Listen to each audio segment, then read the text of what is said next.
Well, good morning, Malik. This is Lynnea Bylund speaking, and I'm filming Malik, who's one of the youth that traveled with us at the Satyagraha South Africa tour.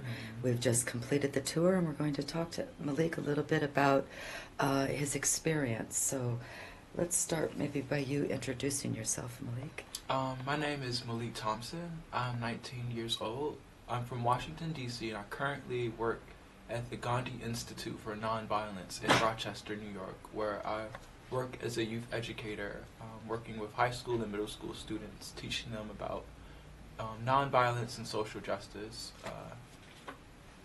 Yeah. Okay, now that we've completed our tour of South Africa, can you share what you've learned about Gandhi's life and his work in South Africa? Um, there's so much I learned about Gandhi's life here in South Africa. And I think it would be a 30-minute interview if I were to go through everything I learned. So I'll just speak to the most poignant thing I've learned about Gandhi's life.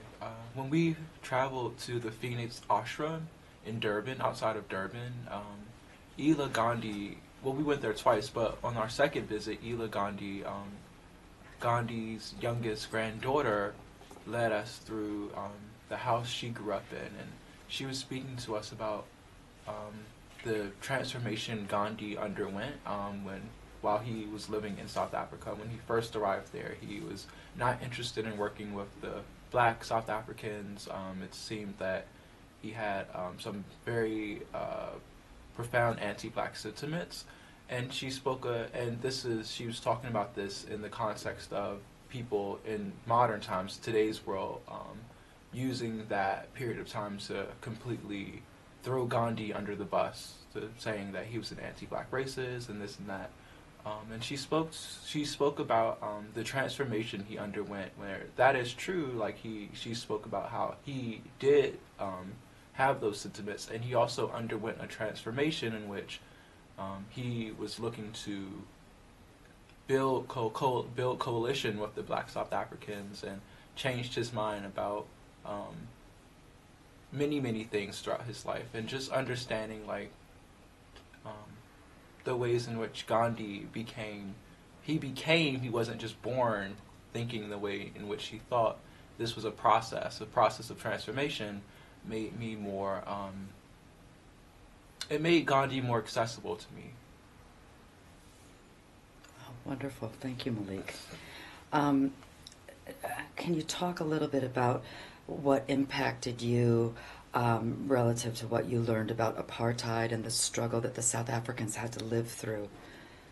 Yeah, it's just mind blowing to look at just how dedicated they were to overthrowing the apartheid system, the South African people of all races, and the sacrifices they made in order to resist. Like, unlike in the United States, the police were blatantly killing people in the streets, and people were still out there protesting, still out there uh, saying like this system is wrong, this isn't something we can stand for or live with.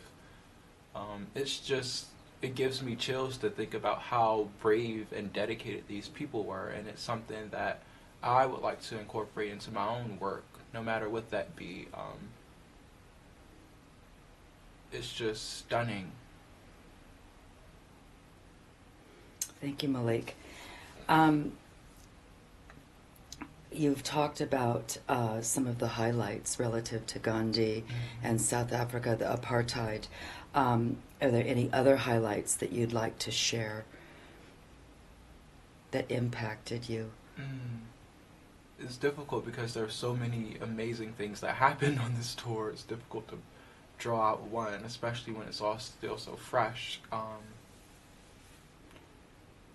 I think just engaging with the South African people was a very rich a very rich experience in of itself.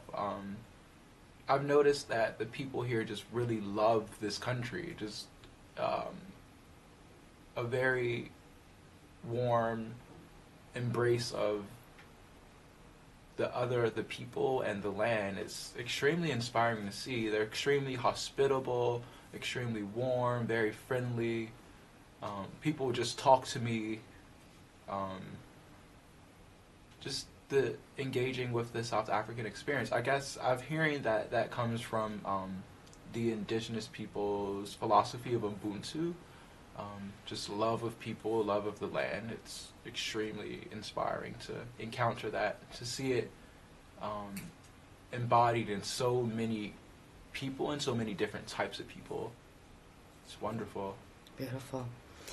Uh, what what changes do you feel inspired to make in your own life as a result of taking a tour like this?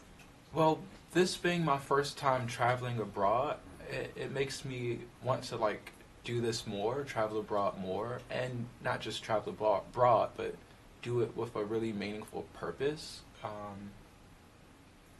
Engaging with the different groups in South Africa doing amazing work like the Thousand Hills community and the Uthando tourism company and the projects they're connected to. I don't think it's something I would have done had I just come here on my own or with a group of friends or whatever. It's a very, having been participated on the Gandhi Legacy Tour, is a very unique experience. And we were traveling with Arun Gandhi. How many people say they get to travel South Africa with Arun Gandhi? It's a very unique experience, and I'm grateful that we're connecting. We're connecting to. We're using this time and opportunity to connect to people doing amazing work here in South Africa that spreads throughout the world. So engaging with those people has really inspired me. We traveled to Sharpeville, and we met a really amazing group of artists and entrepreneurs who are really dedicated to uplifting their community using the arts. And it's just so inspiring to see people doing this work. And like, and it makes me want to return and continue working with them. That's what we talked about. That's what I talked about with that Sharpeville group of artists and entrepreneurs. Talked about coming back and working with them. So it's opened up because there's something very different between like seeing things and hearing about things on the internet and being in the place and experiencing it and talking to people. So it's opened up a world of ideas and opportunities for me. Well, thank you. It's been great traveling with you, and I look forward to see how everything plays out, how change plays out in your life. Thank you. Thank you.